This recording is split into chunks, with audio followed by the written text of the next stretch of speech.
Liewe vriende, baie welkom by hierdie opgeneemde diens. Dit is lekker dat jy vandag ingeskakel het en dat jy saam kyk.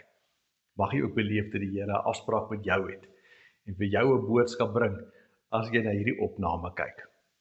Kom ons begin met die gemeente afkondigings. Daar's 'n hele klomp mense wat verjaar hierdie week. Baie geluk vir elkeen van julle. Mag dit 'n heerlike dag en 'n baie mooi en besondere jaar wees. Ons bid graag vir mekaar. Ons bid hierdie week vir Tannie Juliet Neetling en Anne Spies en dan ook vir David de Villiers en Pieter Pretorius wat behandeling kry. Ons begin volgende Sondag met ons preekreeks oor Genesis. Begin by die begin en in 6 weke gaan ons die groot stories van Genesis 1 tot 11 saam lees. En dit beloof om baie interessant te wees. Neem asseblief deel en skakel elke Sondag in. Ons gaan ook 'n groeigroepie hê vir die studente, ook 'n tuisgroeigroepie vir al die residensiële lidmate. Dit gaan woensdae aande om 7 uur wees. Kontak sommer vir my vir meer inligting. Medias is ons groep vir jong werkendes en senior studente. Ook die reeks nou gaan doen woensdae aande ook om 7 uur. As jy in daai kategorie val, is jy welkom om by hulle in te skakel. Dan ons as woensdag is die afskop van groot lydensweek van lydenstyd. Dit is die 18de Februarie van 5 tot 7.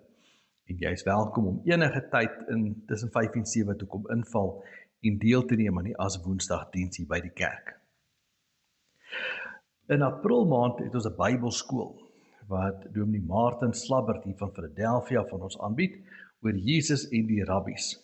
En dit gaan vreeslik interessant wees. Ons het laasweek 'n tikfout gemaak en gesê dit is Februarie, maar dit is nie Februarie nie, dit is eers in April.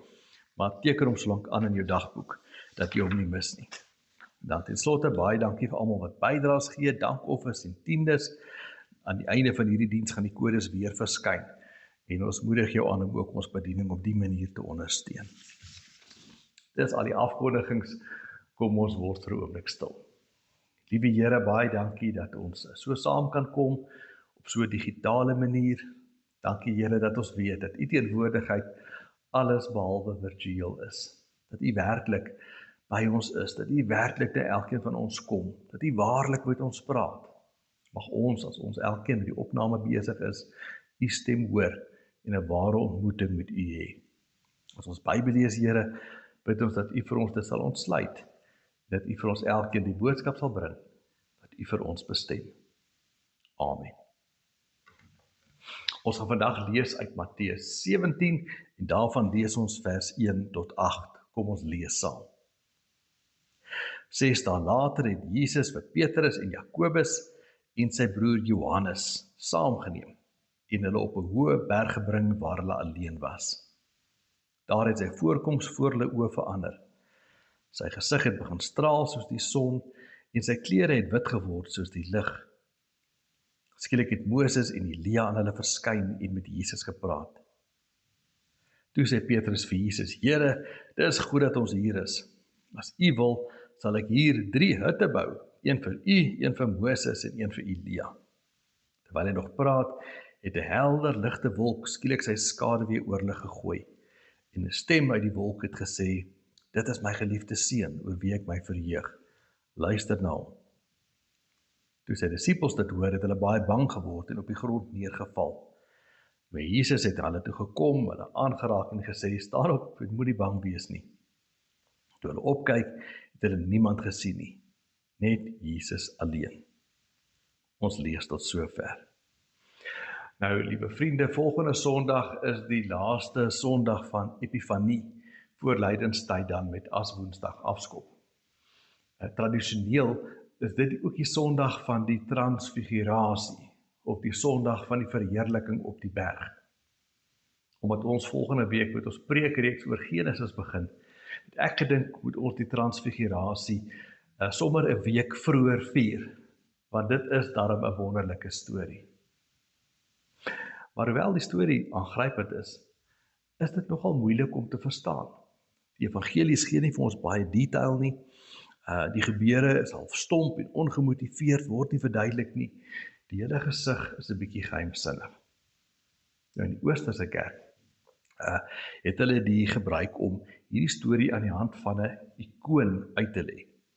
En in 'n ikoon word die boodskap van die transfigurasie vasgevang. So ons gaan vandag na so 'n ikoon kyk. Nou is belangrik om eers iets te sê oor ikone. Oosterse Christene aanbid nie ikone soos ons protestantse voorouers gevrees het nie. Ikone is 'n eenvoudige stukkie kuns wat hulle bekyk, bepeins, om uiteindelik iets van God raak te sien. Dit gaan nie oor die ikoon nie, maar oor God, nou wie dit wys. So ikoon is ook iets anders as gewone kuns wat mooi of lelik kan wees. Dit probeer iets anders doen. Die ikoon word gemaak om jou aan te gryp en uit te daag en te verander. Die eerste ding wat jy sien as jy na 'n ikoon kyk, is die deurdringende oë van Jesus en die ander Bybelkarakters. Kyk, jy kyk nie vir 'n ikoon nie. 'n Ikoon kyk vir jou. En dis presies wat die ikoon doen. Dit trek jou in die gebeure in. Dit maak jou deel van die drama. Dit konfronteer jou met die Here en met sy boodskap. Jy ken mos daai gevoel as jy voel dat iemand vir jou kyk, regtig kyk. Jy voel so 'n bietjie ongemaklik, wonder waar iets tussen jou tande is, of lyk ek snaaks. Dit maak jy bietjie selfbewus. En dit is presies wat 'n ikoon met jou wil maak. Verder is die prentjie in 'n ikoon eenvoudig, nie te besig nie in twee plat dimensies.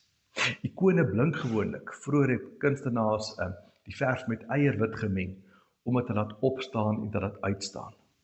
En die blink is daar om iets van die andersheid en grootsheid en heiligheid van die gebeure uit te wys. Die belangrikste ding van ikone is om die simbole te sien. Die simbole is sommer so bo oor die gebeure in die prentjie, bo op dit geverf, wat dieper interpretasies suggereer. En dis juist in hierdie simbole wat die kunstenaar iets van sy uitleg en interpretasie en kommentaar op die gebeurtenisse uitbeeld. Dit is eintlik maar 'n ander manier van teologie skryf. Baie prakties sal Oosterse Christene vir so 'n ikoon kyk, totdat een simbool of een gedagte hulle tref. Dan sal hulle daaroor dink, ook 'n bietjie oor hulle self dink. Party Christene verf selfs ikone, hulle teken die klassieke ikone na, as 'n manier om hulle oop te stel en in te stel vir die Here. Ek nooi jou vandag die transfigurasie deur die lens van so 'n ikoon te lees, om gesien te word, om ingetrek te word. Dalk is daar iets wat jou opval, dalk is daar 'n simbool wat jou verras. Uiteindelik is die uitnodiging om die Here te ontmoet en om deur hom 'n bietjie verander te word. Nou kom ons begin by Moses en Elia. Die storie vertel dat Jesus met sy disippels bergop is en daar het Moses en Elia aan die disippels verskyn. Wat gaan hier aan? Julle weet, Moses en Elia is onderskeidelik 'n simbool vir die wet en vir die profete. Moses regs dra rooi klere en rooi is 'n simbool van lewe. Wanneer Moses se wet en die uittog het hy vir sy mense lewe en vryheid gebring.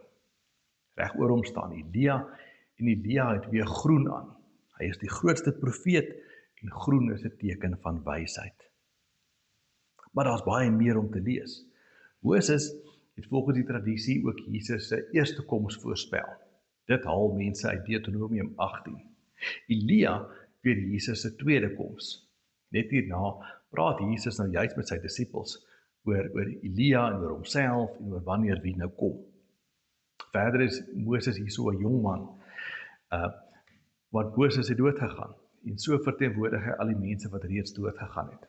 Maar Elia is stokoud, want hy het nie dood gegaan nie. En hy verteenwoordig almal wat nog steeds lewe. Saam verteenwoordig hulle al die lewendes en dooies. Beide Moses en Elia het heilous, het strale kraanse om hulle koppe, want hulle het albei vir God gesien. Onthou julle, hulle het albei weggekruip in skeure op die berg Sinai, toe Moses eers vir God van agter as 'n vuur gesien het, en Elia later vir God in die fluistering in die windstilte ontmoet het. En die twee buig vooroor, want hulle erken en hulle aanbid vir Jesus. En saam sê Moses en Elia iets oor Jesus en oor God. Hulle sê Jesus vervul die wet en hy maak God se beloftes waar. Jesus is die manier hoe God na ons toe kom en hoe hy weer na ons toe kom. Jesus se werk het implikasie en goeie nuus vir die lewendes en vir die dooies. En hierdie twee wat al vir God gesien het, wat weet hoe hy lyk, herken vir God in Jesus. Hulle is getuies dat God deur Jesus werk. So in die eerste plek vertel vir die koning vir ons iets oor God. Moses en Elia wil vir ons sê dat God lewe, dat hy werk in ons wêreld, dat hy sy beloftes nakom. En hiervan is Jesus dan 'n waarborg. Maar onthou nou die ding van die oë. Die koning se oë kyk vir jou. Dit konfronteer vir jou. Wat maak jy met hierdie boodskap? Waaraan laat Moses jou dink? Waarvan is jy al in jou lewe vrygemaak? En Elia, aan watter beloftes van die Here hou jy vas? Wat beteken dit vir jou, dat jy in die Here behoort, in lewe en in dood? Op watter maniere kom die Here in jou lewe in? Verwag jy hom in jou lewe? Of het jou geloofslewe niks te maak met jou alledaagse dinge nie? Jy kan vandag die versekering kry, juis as dit dalk nie goed met jou gaan nie, dat die Here sê, ek lewe, ek sal vir jou help. Reg in die middel is Jesus dan, en hy is die belangrikste figuur in die ikoon. Hy identifiseer homself, en hy hou in sy linkerhand 'n boekrol vas, as 'n teken dat hy die woord van God is. Hy is die manier hoe God aan die woord kom, hoe God met die wêreld praat.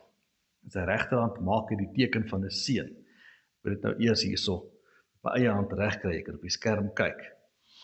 En hierdie seun simbool spel ook sy naam. Die wysvinger is soos 'n jota, 'n I, en die middelvinger is dan 'n C, 'n sigma, die duim en die ringvinger maak 'n kruisie, 'n G, en die pinkie is dan ook weer 'n C, 'n sigma.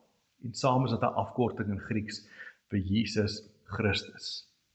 En die I en die C en die G en die C staan ook uitdruklik aan weerskante van sy kop. Jesus dra wit klere soos die Bybelstorie vertel. Dis 'n teken van God se glorie en sy lig. Die Oosterse Christene sê die wit en die lig is ook God se energie, God se lewenskrag wat uit Jesus uitstraal en wat die wye wêreld volmaak. Die rooi skyf agter Jesus staan bekend as 'n mandorla. Dis die wolk van God se teenwoordigheid. Dis hierdie wolk waarin God aan Moses verskyn het en waarin hy die volk hierdie woestyn gelei het.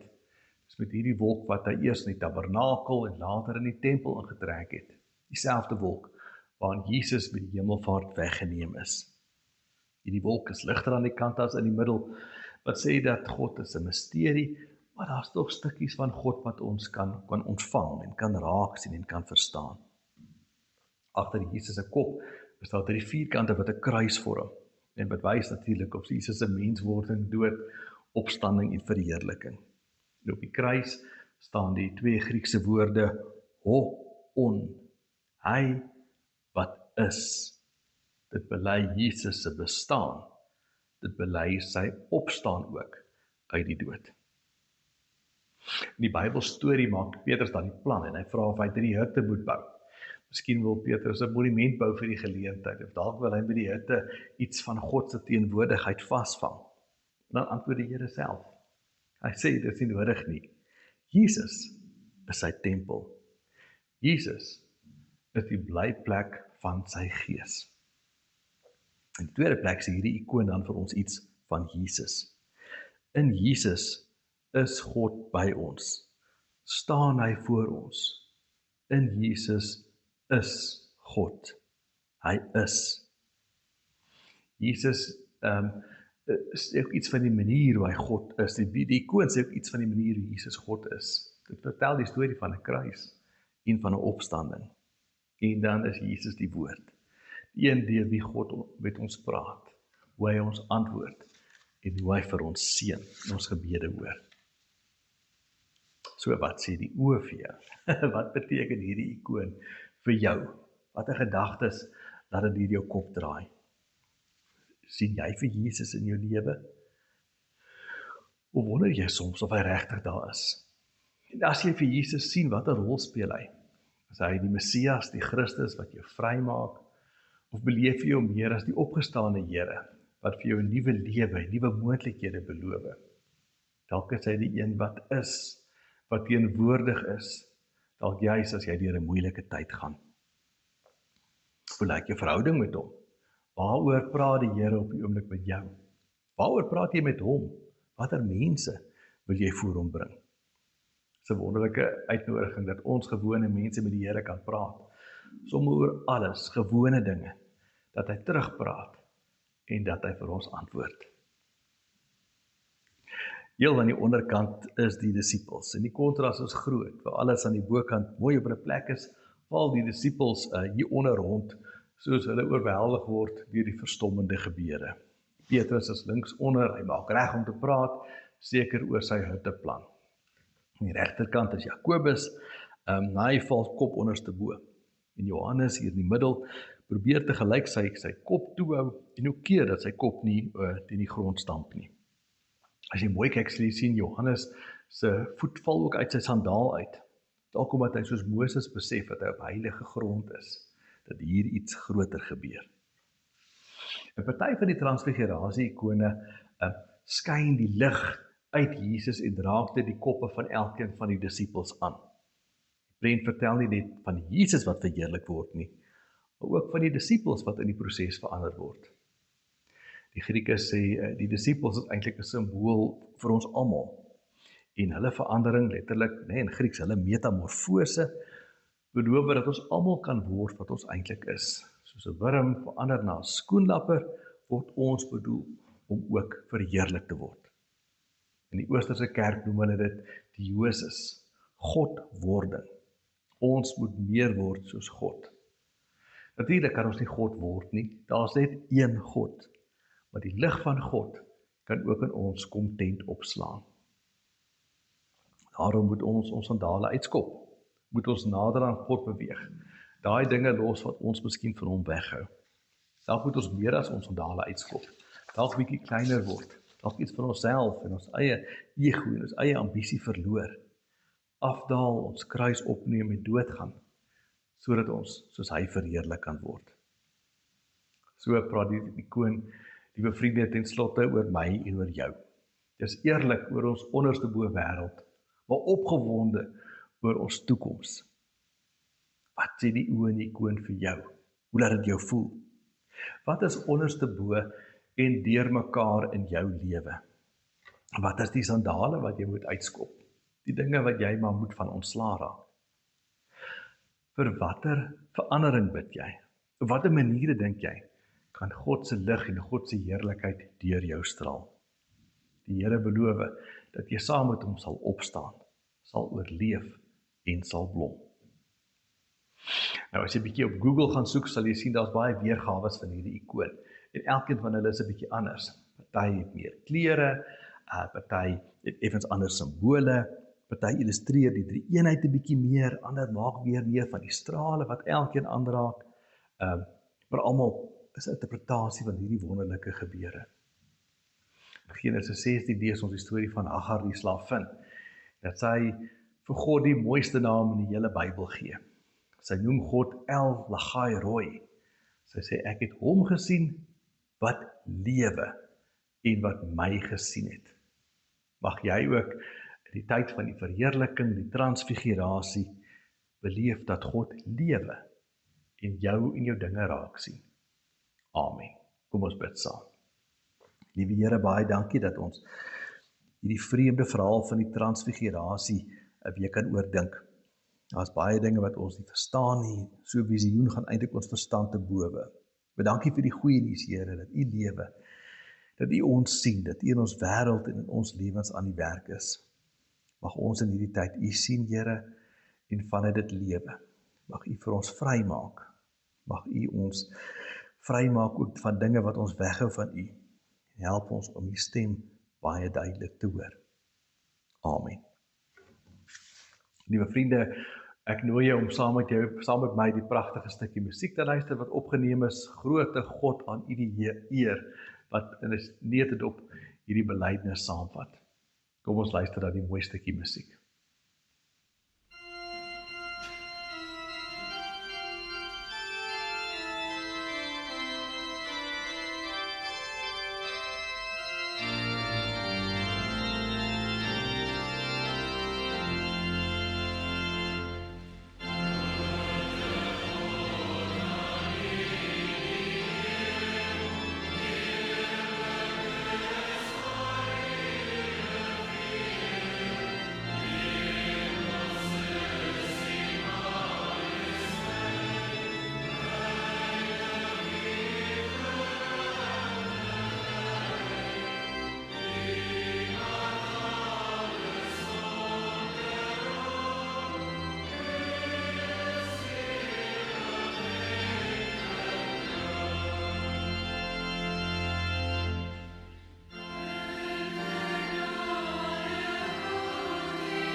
ontvang die seën van die Here. Die genade van ons Here Jesus Christus, die liefde van God en die teenwoordigheid van die Heilige Gees sal by jou wees. Amen.